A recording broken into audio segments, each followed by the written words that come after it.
Itoophiyaan guddina hunda galeessa galmeessuuf tattaaffii taasisaa jirtu keessatti dameen ijaarsaa bakka olaanaa waan qabuuf indaastiriiwwan oomishaalee ijaarsaaf tajaajilan irratti fuulleffachuun akka hojjetamaniif imaammanni qophaa'ee hojiitti galameera.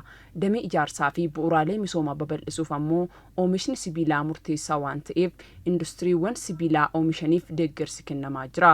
Ministeerri muummee Dr. Abiy Ahimedis dhaabbilee biyya keessaa industiriiwwan oomisha sibiilaa, shiboo daddabarsa humna olaanaa fi keebilii teelee oomishan guyyaa kaleessaa daawwataniiru.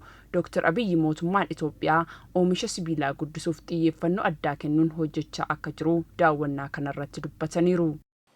በኢትዮጵያ መንግስት ፖሊሲ ብረት ማምረት ለኮንስትራክሽን ለሁሉም ኢንፍራስትራክቸር በጣም ወሳኝ እንደሆኑ ታምኖ mootummaan Itoophiyaa sibiila oomishuun ijaarsa waliigalaatiifis bu'uuraalee misoomaa babal'isuuf kan gargaaru ta'uunsaa waan itti amaneef dhimma kanaaf imaammanni misoomaa tumsu qophaa'ee xiyyeeffannoo addaatiin hojjetamaa jira.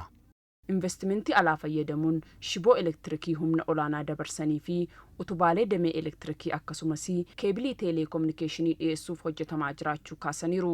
Itoophiyaan anniisaa oomishuun akka Afrikaatti sadarkaa jalqabaanii qabatti kan jedhan Dr. Abiy oomisha sibiilaa guddisuun cinatti shiboo daddabarsa anniisaa sadarkaa isaa eeggate biyya keessatti oomishuun hojiin jalqabame jajjabeessaa ta'uu kaasan. ኢትዮጵያ ውስጥ ኢነርጂ በማምረት በአፍሪካ ቀዳሚውን ስፍራ እንይዛለን። ኢነርጂ እናመርታለን። ነገር ግን Itoophiyaan anniisaa oomishuun akka Afrikaatti sadarkaa jalqabaa ni fudhatti. Fakkeenyaaf shiboon sarara ibsaa baaburaa Itiyoo Jibuutii kan oomishame asitti akka biyyaatti warshaalee oomishaa ga'umsa akkasii qaban qabaachuu keenyatti baay'een gammada. Caalaadhumatti ammoo abbaan qabeenyaa kaampaanii kanaa lammii biyya keenyaati. Ogeeyyiinis kanuma biyya keenyaati. Hojii kooriidarii misoomaa magaalaa Finfinnee keessatti hojjetamaa jiruuf dhiyeessii oomishaaf bakka biraa osoo hin eegin indastiriiwwan biyya keessaa irraa meeshaaleen barbaachisan dhiyaachaa akka jiranis ibsan. ከተማ ውስጥ አሁን በመናፈርሰው መንገድ ኔትወርክ እንዘረጋለን። በሌላ መንገድም በየቦታው ሰብስቴሽን እናደርጋለን። Magaalaa keessatti misooma kooriidarii hojjetamaa jiru keessatti neetwoorkii ni diriirsina. Bakka adda addaatti buufatni sararaawwan elektirikaa ni kaa'amu. Sana yeroo taasifnu meeshaalee gargaaramu hundaa alaa galchina yoo jenne waan hin danda'amneef asitti shiboon elektirikaa ni oomishama. Sibiilli ni argama. Kun hojii keenya si'eessuuf murteessaadha.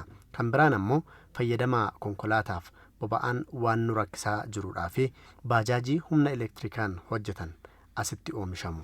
Akka waliigalaatti oomishni keenya teeleekoominikeeshiniif ni oola. Elektirika daandiirraafis ni oomishna. Galtee sibiilaa hedduu ni oomishna. Oomishaaleen kunneen qulqullina olaanaa fi humna guddaa akkasumas bal'inaan oomishamaa jiru. Kanaanis imala badhaadhinaa Itoophiyaan eegalte galmaan ga'uu keessatti gahee olaanaa akka qabus Dr. Abiy kaasaniiru. እና ዛሬ ባየነው በጣም ደስተኞች ነን። የሚመረተው ምርት ጥራቱ ጥሩ ነው። Wanta har'a argine kanatti baay'ee gammanneerra. Oomishaaleen as jiran qulqullina olaanaa kan qabanii fi wantoota barbaachisoo ta'anidha. Shiboon, baajaajiin, smaart pooliinii fi sibiilli baay'ee nu barbaachisu. Oomishaaleen kunneen gabaa biyya keessaa qofaa otoo hin taane gabaa biyya ollaa waliin walitti dhufeenya guddaa uuma. Kanaaf deeggarree isaaniis bu'a qabeessa akka ta'aniif adeemsa badhaadhinaa eegalle galmaan ga'uu keessattis gahee keenya bahachuu qabna. Mootummaan oomishni sibiilaa fi shiboo qaama ijoo hojii ijaarsaa fi raabsa elektirikaa ta'uu hubatee xiyyeeffannoo addaan imaammata baasee deeggaraa waan jiruuf qaamolee mootummaa sadarkaan jiran martii tumsa barbaachisu akka taasisan ministeerri muummee Dr. Abiy Ahimad dubbataniiru.